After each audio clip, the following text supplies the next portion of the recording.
At the end of the day, everything always comes out in the wash. For those of you involved in federal oppression and overreach, that information will see the light of day, and there are plenty of people out there who will expose it. For example, here, federal employees brag of stealing land. In this video that I'm going to leave a link for, you can see federal employees bragging about how they used government money to swindle 2 World War II veterans out of their $40 million estate for just a couple $1,000,000. And then they laugh and joke about it and have a little celebration. Well, if you're interested about this story, I'm going to leave a link, and they tell you the players involved and give some more background information into the story. A few weeks ago, I did a story talking about Greg Bretzing, who is currently the special agent in charge operating out of the Portland, Oregon field office, and he is leading the investigation for the Oregon standoff case, as well as the death of LaVoy Finicum. I detailed how back in 2011, Mr. Bretzing was the assistant special agent in charge of the Utah field office that was rocked by a scandal that involved national security breaches, fraud, corruption, and cover-ups. I think it's important for everyone to be aware that back in 2009, Greg Bretzing was the special agent in charge of a different massive investigation taking place in the Four Corners region of the U.S., Arizona, Colorado, Utah, and New Mexico. In this investigation that lasted over 2 years, the BLM and FBI were investigating an alleged Indian artifacts trafficking ring. The key player in this investigation was Ted Gardner, the man you see here. He was pretty much at the lowest point of his life after losing his business and his wife. He was at rock bottom, and he was approached at that point in time by these agencies.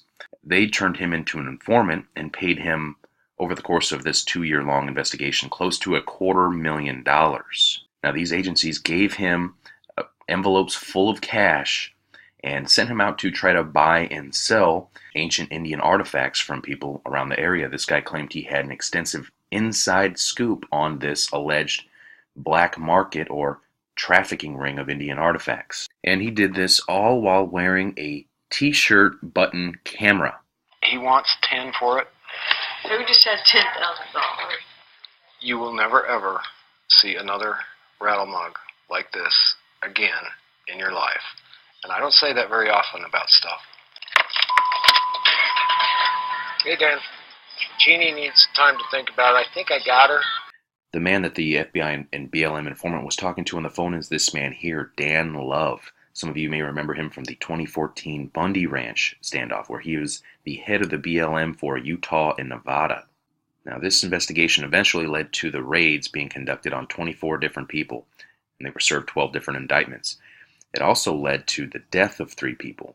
Now, not the raids themselves, no one died during that time, but subsequently afterwards, 2 defendants committed suicide, and then the informant, feeling guilty, then committed suicide. There was a lot of questions as to the heavy-handedness and the tactics that were used by the federal government during these raids.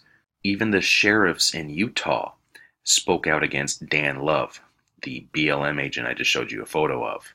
The sheriffs referred to him as an arrogant and dishonest bully that has little regard for local authority and dodges accountability, derailing a collaborative approach to police work on the state and federal lands. Now, I'm extremely concerned by the manner in which these warrants were executed. They came in full combat gear, SWAT team gear, like they were going after, the worst drug dealers in the world. And in the process, now I don't believe anybody should be taking Indian artifacts.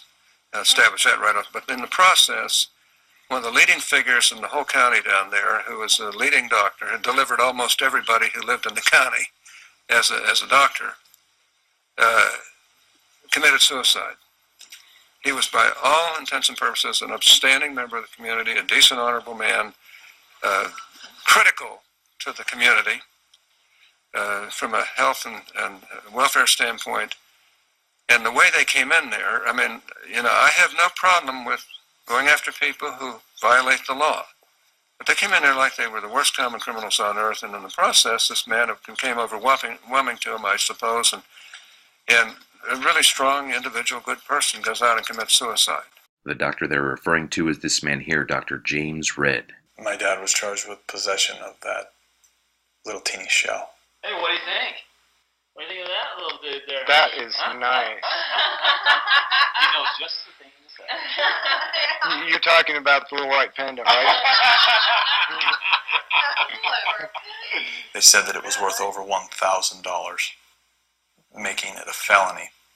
It's worth $75 from the best, well-known, reliable expert in the field. You know, and this bothered me. The media reports state that over 100 federal agents were used in this operation.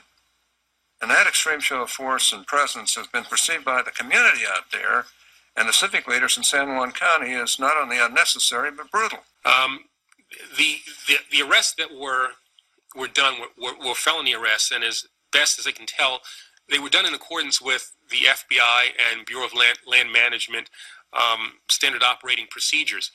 It's completely destroyed good feelings towards the government and that whole community. Now, before you get carried away cheering on Senator Hatch as he grills former Attorney General Eric Holder, you have to realize and recognize that this senator let them off the hook. And that whole hearing there was simply a dog and pony show, something to keep the people back in Utah quiet.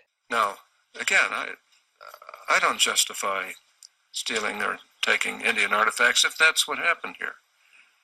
But I guess, nor do I want to put you through a lot of pain here. I hope you'll do something about that type of activity in the future. I mean, you can bring all the force you want against drug dealers and people who clearly are violent felons where our people might be in danger. But in this case, there wasn't the slightest possibility anybody could have been in danger. Now, they weren't the only ones that got off the hook easy. The Red family had filed a lawsuit against not only the Department of Justice, the FBI, and the BLM. They filed a suit specifically for the agents involved, such as Daniel Love, the special agent in charge of the BLM in this Operation Cerberus action, as well as the 21 other unknown agents. Of course, the federal judge sided with the federal agent, Dan Love, working for the BLM, stating that the Red estate had failed to meet its high burden to clearly demonstrate that Agent Love violated Dr. Red's Fourth Amendment right to be free from use of excessive force. FBI Special Agent Greg Bretzing testified for his BLM buddy in the wrongful death suit, claiming that BLM agent Dan Love's actions were justified and due to alleged threats that the federal agents received attempting to serve warrants on Dr. Red and his wife, who were in their 60s at that point in time. And they had used, from what I can tell, what appears to be intimidation, heavy intimidation tactics and psychological warfare during these raids, as well as excessive use of force. So Special Agent in Charge Greg Bretzing's testimony got Dan Love off of the hook. Shortly after that, Operation Cerberus Action, the ancient Indian artifact sting, was declared a success, and Dan Love was awarded the Special Agent of the Year award and a promotion to go along with it. He was promoted to Special Agent in Charge for the BLM of Utah and Nevada. Of course, after that, the infamous 2014 Bundy Ranch standoff took place, and Dan Love was the Special Agent in Charge during that operation. Shortly after that, of course, the infamous 2016 Oregon standoff took place, and Special Agent in Charge Greg Bretzing was overseeing that operation there. So this is a very important connection that I felt needed to be made right here, right now. We have FBI Special Agent Greg Bretzing working in 2009 with BLM Special Agent Dan Love for the Operation Cerberus Action, the ancient Indian artifacts sting operation that resulted in 3 people losing their lives and a community in Utah being torn apart. 2011, Greg Bretzing was the Assistant Special Agent in charge of the Utah Field Office for the FBI that was targeted for an investigation due to national security breach, fraud, corruption, and cover-ups. 2016, Special Agent in Charge Greg Bretzing is overseeing the Oregon standoff case as well as the death of LaVoy Finicum. So at this point, we're beginning to see a pattern here on both sides of the badge. The agents and the Bundys, these same faces, these same players involved. And there has been, at this point, at least 4 bodies that has resulted from these operations. 4 people have lost their lives. And certain agents out here have a history that seems to follow them around. Corruption, fraud, strong-arm tactics, death, cover-ups. You guys be your own decision makers out there. I just want to present the information to you as it's coming across to me.